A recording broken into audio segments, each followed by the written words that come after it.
Thank you so much for coming over to here. My absolute pleasure, Marjorie. How are you today? Super duper. And today we're going to talk about the topic that everyone likes to talk about in investing, money. So, first of all, what is the cap rate for a commercial building? Well, that's diving in at the deep end. Cap rate is short for capitalization rate. It's the rate at which you capitalize the rental to arrive at the value of a building. So for ease of calculation, let's assume for a moment that cap rates are 10%. And let's say we've got a commercial building with an annual income of $100,000. So the value of a commercial building is the rental income, $100,000, divided by the market cap rate, which you said was 10%. 100,000 divided by 10% is $1 million. That building would be worth $1 million. Now, it gets a little bit confusing because many real estate agents say, and it's not completely incorrect, but I think it's the wrong emphasis, they say this building is selling for $1 million, it's selling at a cap rate of 10%. And what I think they really mean is they're saying it's selling at a return of 10%.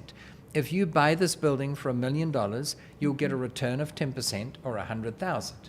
But instead they use the word cap rate almost interchangeably with return, and it takes away from the reality that the value of a commercial building is determined by its rental income.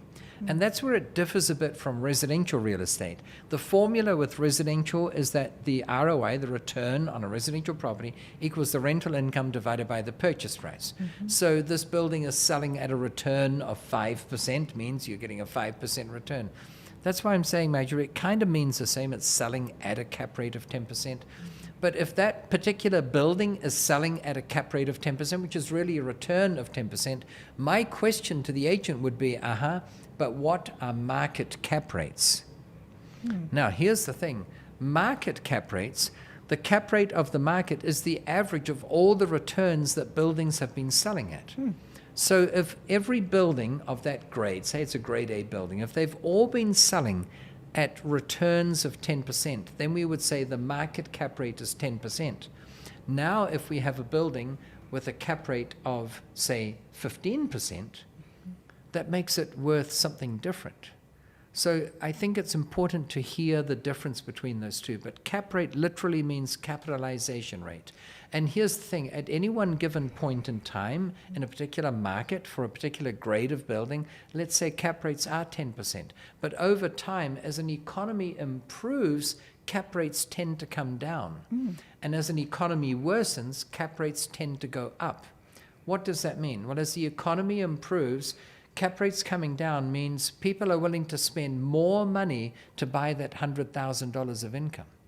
If in the beginning, when the economy is not that good, cap rates are 10%, that means for that income of $100,000, investors are only willing to spend $1 million.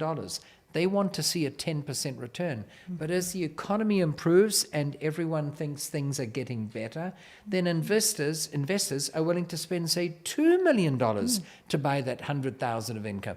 Cap rates will have gone down to 5%. Investors are sufficiently confident at the longevity of the market and how good it is that they're willing to accept a mere 5% return to buy that $100,000 income. And then at the other end of the scale, when the economy gets worse again, then cap rates tend to go up. No, they're no longer willing to spend $2 million to buy that $100,000. Now they're only willing to spend $1 million to buy that $100,000. They need a return of 10%. Cap rates have gone up to 10%. So over time, cap rates vary, but at any one point in time, cap rates are fixed, and they vary depending on the grade of the building, the location of the building. Wall Street in New York, which is an extraordinarily desirable place to own real estate, because you'll always have a tenant. Even in the worst economy, you'll get some companies willing to not only headquarter on Wall Street, but be seen to be headquartering on Wall Street. That's right. Therefore, cap rates are very low, say 2%. That means the factor is 50. For that 100,000 of income, people are willing to pay $5 million because they're only getting a 2% return. So who determines then this cap rate? Is it like a... It's the market. It's the aggregate of all the returns that similar buildings in similar areas have been selling for. And that's why over time the market will change. As the economy gets better, cap rates come down, investors are willing to accept a lower return. The market determines it. Great question. And how can we find the specific cap rate for the buildings that we're looking at? It's usually general knowledge. It's usually, if you look at any reputable commercial site, CB Richard Ellis, Jones Lang, Lasang, whatever they're called now, they tend to have those statistics at their fingertips, or you can just do a survey yourself, find out what these buildings have been selling at, and do an aggregate. That is your cap rate. Oh, really interesting. Another of the terms that we learned was the triple net lease. Can you explain to us what it is? Oh, okay. Well, to explain that in its simplest terms, when you own a house, a residential property, and you rent it out, the tenant generally pays you rent. Let's say it's $2,000 a month. The question then becomes, who pays the property tax and the insurance on the building and the maintenance? And the answer is the landlord pays for that. So the tenant pays you the $2,000 in rent over a year. That's $24,000, but that's considered gross rent. And from that rental, the landlord has to pay property taxes, insurance and maintenance, and then taxes and everything else that comes with it. With commercial real estate, it's very common for the tenant, the commercial tenant, to pay a base rent. And in addition to that, they pay their share of the property taxes, insurance, and maintenance.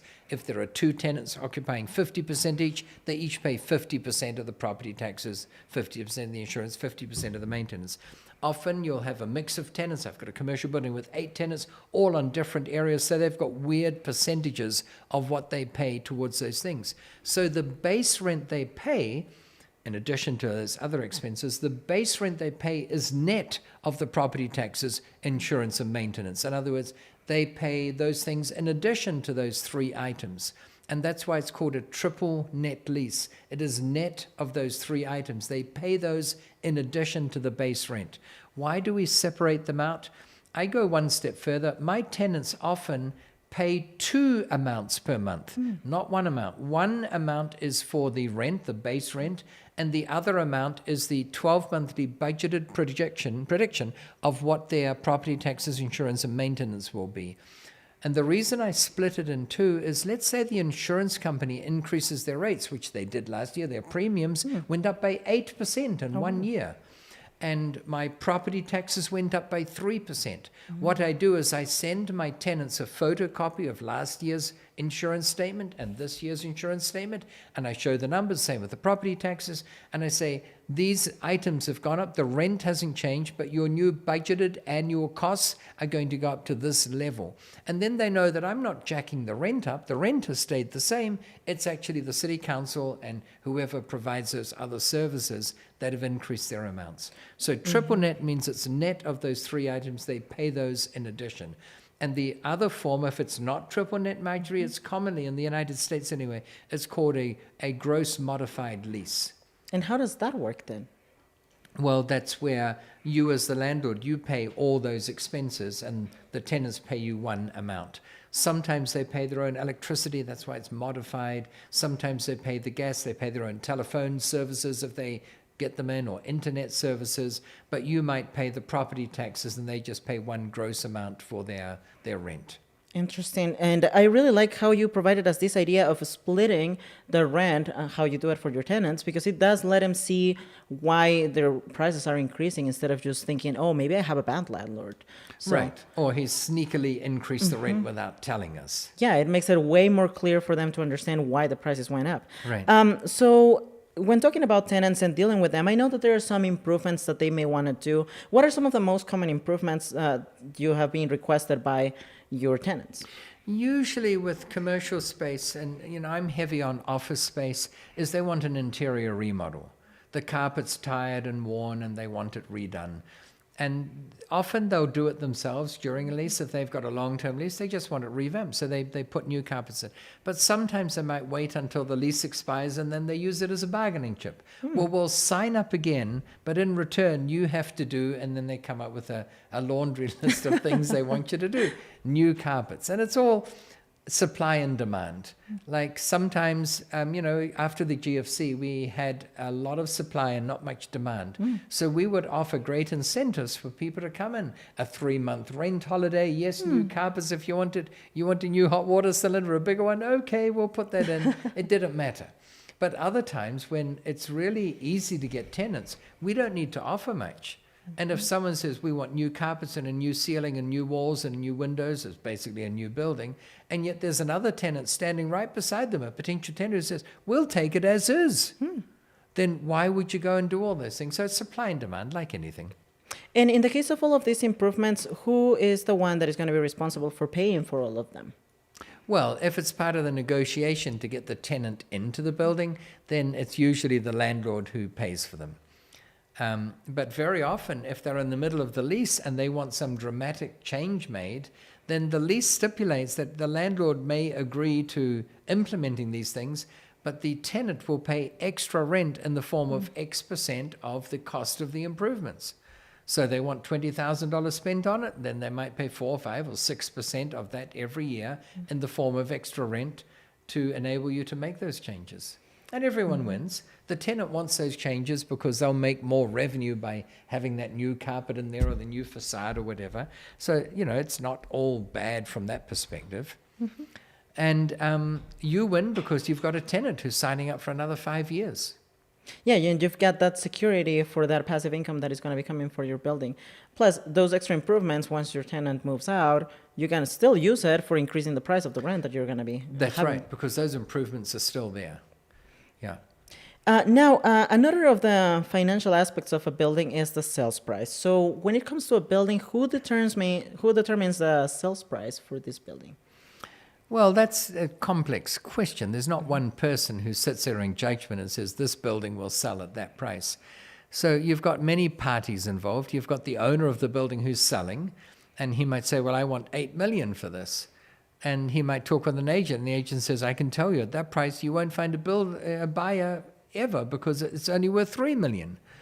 And then you might get a buyer who says, well, I'm willing to pay $1 million for it. And his buyer's agent might say, well, you can stop looking, so it just depends. It's whatever price a willing buyer and a willing seller can agree on. And it depends on the economy, but also the personal circumstances of the seller. I've had sellers who've been elderly and in rapidly declining health, and they just want the building off their hands. And I've had people who are elderly and rapidly declining health, and they say, no, it's worth $20 million. Oh, wow. I dealt with a shopping centre in Melbourne, Australia. And there was an elderly gentleman, he was in his 80s, he owned it. And he apparently had told all his buddies that he'd get $115 million for it. Oh, wow. And he was determined to get it. And it was only worth $88 million. And there's a big difference between it's 88 and almost 115, no matter how many zeros you put behind it. And still we managed to acquire it. Oh, wow.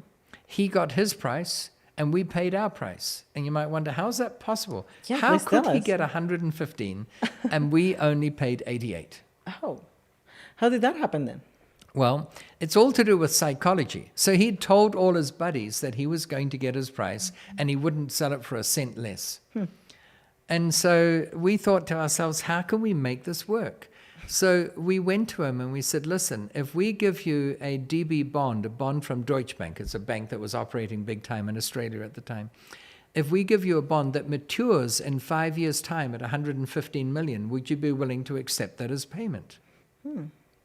Well, to buy that bond with interest rates the way they were, to buy that bond that matured in 5 years' time at 150 million, we needed to pay 88 million. Oh, So the bank had to be involved, but they got all their transaction fees on it. He could tell his buddies the truth that he got 115 for it. Of course, if you take the time value of money into account and backdate it the 5 years back to today, well, what was then today, it was only 88 million, but he cleverly omitted to say that. So he said, I told you I'd get 115, and that's what I'm going to get 5 years down the track. oh, wow. But it's all a matter of creativity. And to me, it's rather silly because in effect, he only got 88 million for it, right? That's what it was worth today. That's and that's right. what the bond was worth that day. But people delude themselves into the craziest things. And again, it's not my place to criticize the shallowness of his thinking, but rather we should say, what a delight that he was willing to do it that way. because we managed to get it for the fair market value, and he thought he could convince his buddies that he got his ridiculous price. That's interesting. And yeah, with all the pricing, it just comes down to negotiation and making sure that you have enough tools in your arsenal to secure the price that you are willing to pay comfortably. Exactly. Now, when it comes to paying all of these like different fees and also purchasing a building, I mean, how can we calculate our budget when it comes to purchasing a building? How have you done it in the past for some of your buildings? Oh gosh, I've had sophisticated software in the past where we had 3 million lines of code to analyze a property. Oh, wow. And at one stage it became very popular. We were, selling it all over the world. Banks used it to determine whether they wanted to fund properties. Appraisers used it, and then lots of investors used it. I'm thinking of revamping it. This time we'll do it as software as a service. We used to sell it on CD-ROMs, and you seem to acknowledge that you remember what they were. I remember, yeah. But computers these days don't have a CD-ROM drive anymore. So it's old technology, and you've got to stay up with the times. And at the end of the day, I had to ask myself, am I a software developer or a real estate investor? But I'm thinking of revamping that. So you can put every factor that you can ever possibly take into account: the expected vacancy rate or the occupancy rate, what you're paying for the building, what it's worth the day you buy it, how much you're borrowing. You might have multiple mortgages. Are they interest only or P&I? And if they're P&I, are they table mortgages or balloon payments? All those things we could take into account. What were the rental increases? Were they annual every 2 years or every 3 years? Were they to CPI or were they based on market? So there are many variables, but the more you put into an equation, the more you get a picture of how something will perform. And what are some of the tips that you can give us when we're purchasing a new building so we don't go way too out of our budget? Because I understand that is always good, but we don't want to like purchase a building that is like way too much for what the money that we can possibly get from a bank. Well, I don't know what you mean by way too much, but if you don't lose sleep over an acquisition, at least for 1 or 2 nights, then maybe it's not a big enough acquisition. Oh. You see, if we always stay in our comfort zone, then we'll never do anything that's going to have a big impact on our lives. And people tend not to regret the buildings they bought that they shouldn't have bought. They regret the buildings they didn't buy that they could have bought. And it all has to do with where will you get the cash flow to justify the loan. And the cash flow on real estate is from your tenants. You compare that, just as a little tangent, to gold or platinum. You buy gold or platinum, there's no cash flow. That's why you can't even borrow money. No bank in their right mind will lend you $100 million to go and buy a big bar of gold, because there's no income to cover it. You're speculating, and you're speculating with someone else's money. So banks won't do that. But when it comes to real estate, all over the world, banks are advertising on billboards, in newspapers, radio, TV, online. Thinking of buying a house? Come and see us. Right? We'll waive this fee. We'll give you a better that. Or commercial rate. Thinking of buying real estate? Come and see us first. We are the consumer-friendly lender or whatever. They want to lend you money so that you can buy real estate. And I always say, banks want to lend you money. Let them give it to you. But don't go for a trivial amount. Go for a serious amount. Something that you lose sleep over for at least 2 nights. That's a really great advice. And I feel like it also takes away all our fear that we have for investing into something really big. Because for all of those young investors right there that are thinking about purchasing their first building ever, I feel like it can be a little bit challenging. But if you know how to get your tenants, you are totally fine. And we are totally secure with all the amazing knowledge that you're sharing with us. Thank you so much for giving us these encouragement to go ahead and start purchasing our first commercial building. Oh, my absolute pleasure. Thank you.